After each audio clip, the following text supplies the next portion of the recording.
Les voy a leer un relato que se llama En las brumosas babas del olvido.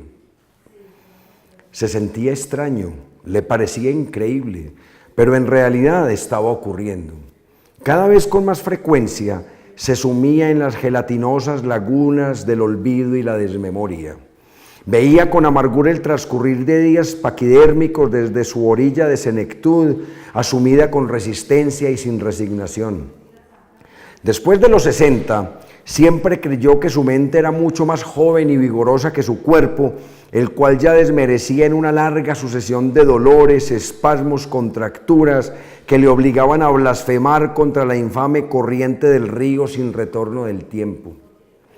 Pero su espíritu no se doblegaba y su ingenio, rápido y lúcido, estaba siempre presto a responder a la velocidad a la que estaba acostumbrada, incluso a cargar con el pesado fardo de su osamenta, ya deteriorada por un desfile demasiado largo de pasos sin tregua hacia las entrañas de la tierra. Cuando llegó a los 70, incluso en contravía de su genuina convicción de que los años son un lastre y que un cuerpo cansado es un estorbo, se alcanzaba a mirar casi compasivamente en una autoaceptación quejosa, más cercana de la resignación que del amor propio, porque se daba cuenta de que ya no era el mismo. Era evidente su transcurrir por una cotidianidad pasmada y lenta, con unos vacíos cada vez mayores, unos agujeros en la memoria cada vez más abismales, una disminución de los reflejos del pensamiento que lo humillaban, una falta de coordinación que no se compadecían de su ego poderoso y de su pasado lleno de vigor y rebeldía. Ese trasegar por los vertiginosos caminos de la amnesia lo atolondraba. Ya no hacía conexiones como antes y sus contertulios lo notaban. Ya no invocaba la respuesta inmediata, el juego ágil de palabras precisas, la ironía oportuna, el dato faltante. En medio de frases con un sentido concreto y una intención directa, se sentía atropellado de súbito por el aluvión de un silencio obsecuente y avasallante que lo descubría atónito y mudo, y a sus alumnos embarazados e incómodos. Y eso lo angustiaba y lo deprimía. Lo apenaba ante los demás y ante sí mismo, porque pensaba que generaba lástima y conmiseración, por lo que se traslucía como una clara muestra de deterioro. También empezó a desarrollar ideas paranoicas cuando pensaba que los demás lo compadecían o se burlaban de él o comentaban a sus espaldas que ya estaba demasiado viejo y cansado.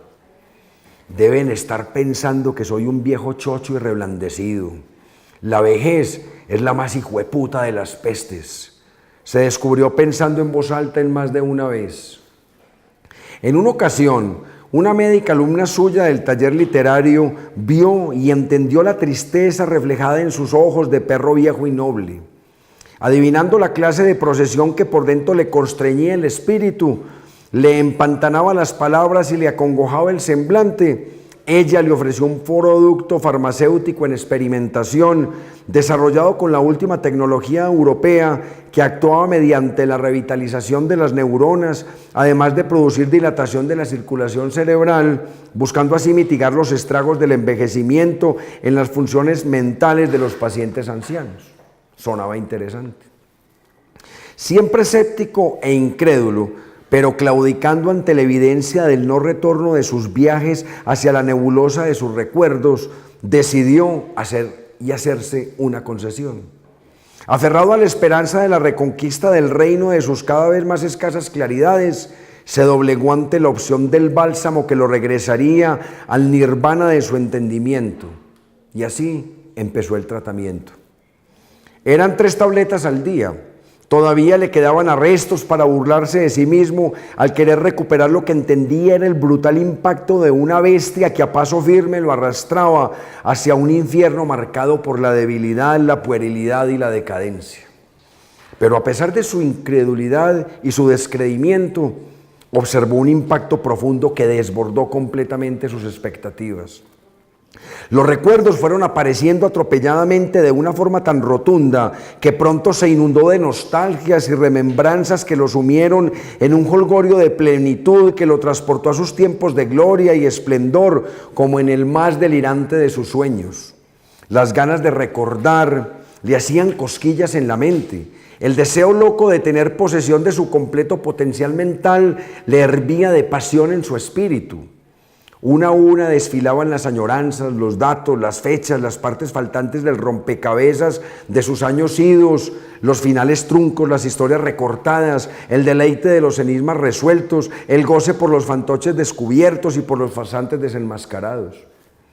Paralelamente con su recién recuperada condición de memorioso, empezó a tener claridades aplastantes que hasta hoy manejaba como en un brumoso letargo sin impactar su conciencia. Su lucidez se negaba a aceptar a ese viejo flácido, achacoso y feo que todas las mañanas le indignaba la mirada desde el espejo. Le dolía verlo tan lerdo, tan arrugado, tan limitado y pecoso cuando su mente volaba con los bríos del corcel de sus mejores años. Su espíritu no encontraba reposo. Nuevamente volvió a maquinar 1000 proyectos de creación literaria.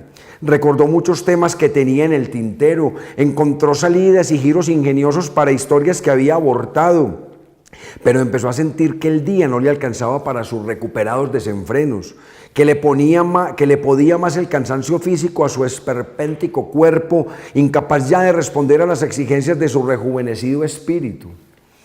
Y cuando reposaba tratando de recuperar un poco la energía para seguir desandando por los laberintos telarañudos del olvido, se sentía atacado por viejos odios que ya no recordaba, revivía antiguos rencores que creía ya saldados, masticaba de nuevo la hiel de las frustraciones de muchas cosas que injustamente no fueron, de muchas circunstancias de su vida que por manipulaciones e intrigas retorcieron su rumbo, dejándole rabias y frustraciones que ya había relegado a las cavas de la indiferencia, pero que ahora se remozaban con la dolorosa frescura de una herida abierta. Y eso le envenenaba el alma y le inquietaba de nuevo el sueño. Y recreaba viejos amores que le tallaron la piel y el espíritu, y recordaba antiguas amistades que ya no eran, y buenos amigos que ya habían muerto, y 1000 sitios que habían clausurado. Y se encontró de repente con una ciudad que ya no conocía y que no estaba diseñada para viejos, ni para lentos, ni para pobres, con unas noches llenas de peligros y amenazas, con muchas mujeres que lo miraban con benevolencia, respeto y cortesía por su edad, pero que no estaban interesadas en implicarse de ninguna manera con un viejo como él, por más luces y destellos que tuviera.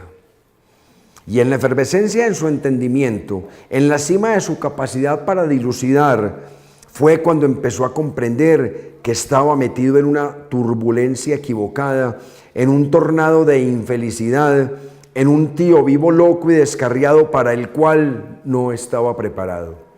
Entendió con una claridad aplastante que se había equivocado, que se había jugado sucio a sí mismo, que la naturaleza le da a los viejos la paciencia y el desrecuerdo para permitirles llevar con resignación y sin amarguras la mortaja de su propio cortejo fúnebre.